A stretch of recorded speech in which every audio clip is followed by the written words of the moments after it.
What's going on, guys? Anime Okage back at it again. And today we're actually going to be doing a spoiler video of One Piece that's coming up. We're going to be talking about One Piece chapter 1131 that's coming up, titled Loki in the Underworld. Now, it says here that Loki is currently imprisoned in the underworld, appears bound by sea stone chains with animal guards patrolling his prison.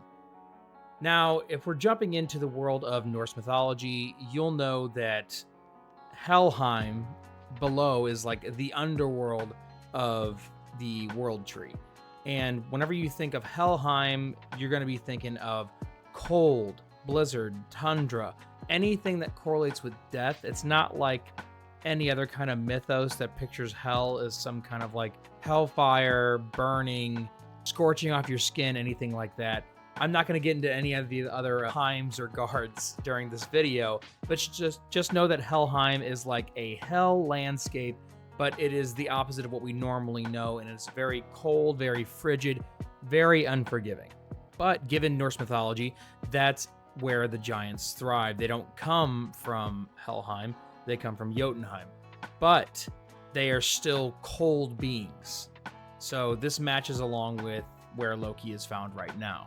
Being in that Norse mythology, Loki is secretly a giant. Like I said, I'm not going to get into that right now. I'm sure that'll all become prevalent later. Also, I'm kind of wondering what kind of animal guards are there? Are there lynx? Are they just regular animals? Is it the giant wolves?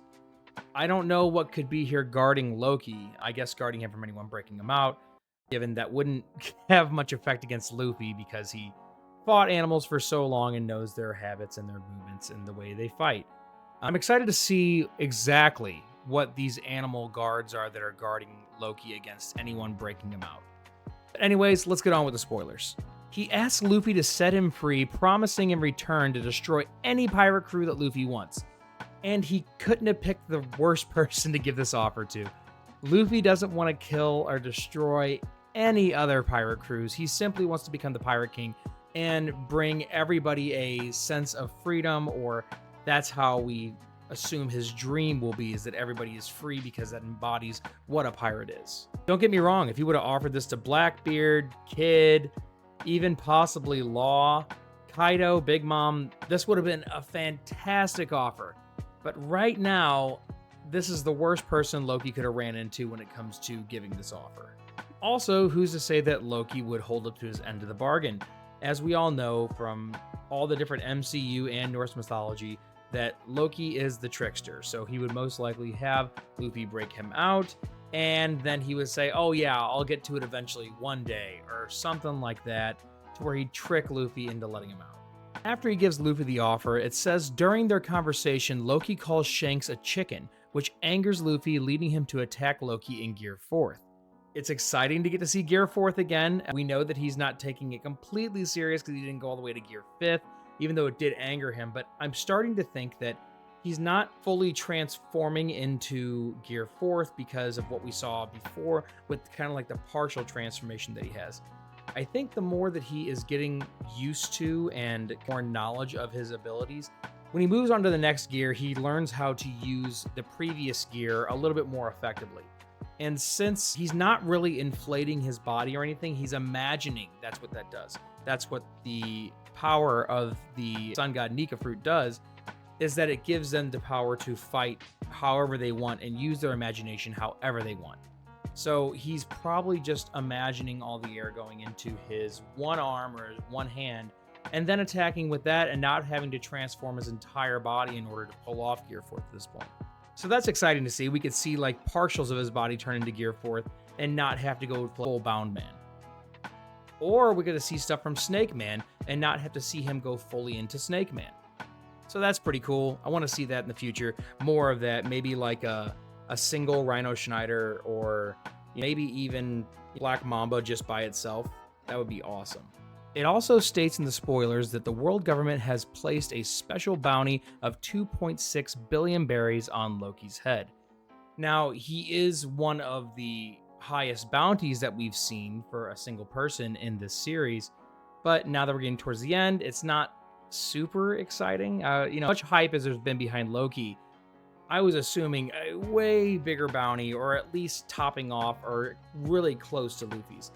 But I don't know, maybe this hasn't been like enhanced or improved upon in a while, kind of like, Dory and Broggy, how their bounties haven't been touched in forever, and then they got adjusted accordingly. It had been whenever Loki was 5 years old or something like that. It could be Loki hasn't shown himself, he's been chained up and everything like that, so they really haven't had anything to go on to adjust for inflation within the One Piece world, and also adjust for how powerful he might be with his new devil fruit, which we don't know what that devil fruit is, but I am willing to bet that it is Fenrir or Jormungandr or something like that. That has to do with Norse mythology. If not, I'll be really surprised. But that goes without saying that either one of those fruits would warrant an extremely high bounty. Now, previously, as we said before, that Loki called Shanks a chicken, which angered Luffy and prompted him to hit Loki. Luffy undoubtedly wants to know more about this connection between Loki and Shanks. How does Loki know anything about Shanks? So it says, curious about the connection between Shanks and Loki, Luffy demands an explanation, but Loki cryptically states that he'll only reveal the truth if Luffy releases him. So yet again, coming to release me and I'll tell you my secrets. I don't know how deep the past between Shanks and Loki could go. Apparently, Shanks is a great friend of Elbaf and has been there multiple times, so many times, that everyone on Elbaf accepts him, and most likely Shanks helped put Loki away whenever he got out of control and put him in these restraints to begin with. I would only guess that because everyone has such respect for Shanks, and he'd be someone who could put Loki down really quickly, especially with that high bounty. I feel like with all the other giants involved, as powerful as they are, if he has some kind of major mythical devil fruit to where it's one of the most rare that we've ever seen in the story, it might take more than just all the warrior pirates combined, the warrior giant pirates. And that may be where the giants kind of owe Shanks a debt. But if Loki only knows Shanks to that extent, there's not much more that he can tell Luffy, but he's going to make it seem as if he does. Or maybe Loki knows everything about Shanks' past, everything we've been seeing in the background, developing about Shanks' story, about his family, about him meeting with the Gorosei, everything of that matter. Who knows the extent of Loki's, or his intelligence based upon what Shanks is and who Shanks has become. We then cut away from Luffy because meanwhile, Zoro and his group narrowly escape from Road and a gang of pirates. Now, Road is the one that originally imprisoned them within the toy box on Elbaf, where they thought they were in Elbaf. They were really just a box on Elbaf. They were in a box in a castle on Elbaf. And they escaped from that toy box and were able to venture out into the real Elbaf. Now, Road, he does not like Luffy. He does not like working under Luffy's flag. He doesn't like anything about the humans whatsoever. And this could be kind of mutinous, kind of sub-pirate category within Hiruden's crew that he has, that Road is originally in. Just how like Blackbeard was in Whitebeard's group, is on the crew, but he's rebellious and doesn't agree with, Captain is actually saying. So it's kind of a crew within a crew. And that's probably who he's using right now, is the rest of his crew within the crew who aligns with his ideals, and they're hunting down all the humans that he had previously captured and held within the toy box. And I guess that doesn't really turn into anything because the next part of the spoilers is we jump straight over to Robin. And it says here that Robin prepares herself to reunite with Saul, having Brooke cut her hair and returning her to pre-time skip hairstyle. If you guys haven't watched any old episodes or picked up any old manga panels or anything like that, Robin used to have this kind of like bangs hairstyle, and with that she had much darker skin. It was a very different look that she had in Alabasta, now even in the Skypiea arc before the time skip. Very, very distinguishable look.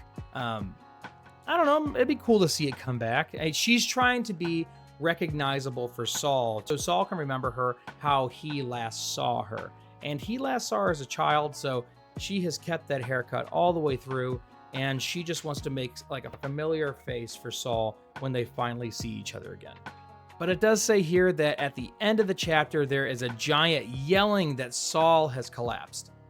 Don't know why Saul has collapsed, but we know that he has been depicted with a lot of bandages, and he has been depicted with a crew that is probably taking care of him, and those wounds that he has from Ice Age that Aokiji performed on him.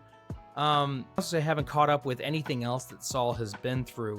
We've only gotten silhouettes of him lately, so there's not really much to go off of. But I would assume that his healing process is taking a very, very long time, and it's going to take a lot of stamina out of Saul, to get around, move, research, all these kinds of things. I don't think he's probably plagued with any kind of illness, although I probably could and probably will be wrong on that. Kind of perpetual hypothermia or something like that. His chemicals have changed within his body, and he kind of on and off hypothermia here and there. It could be anything, but what I'm guessing is that it takes a lot for his body to keep going now that he is in this prolonged recovery stage. So most likely, he's just running out of stamina time and time again, which is also impeding him from getting all the research, all the books and everything from Ohara, and even translating, transcribing, anything like that. It also states here that there's no break next week. So finally, we are back on the train of finding out what's going on in Elbaf. And this being my first spoilers video, I'm excited to get this out to the community. If you guys like this and you guys want me to continue these along with chapter reviews, please let me know in the comments, and I would be happy to oblige. So thank you all for stopping in. I'm Anime Okage. See you later.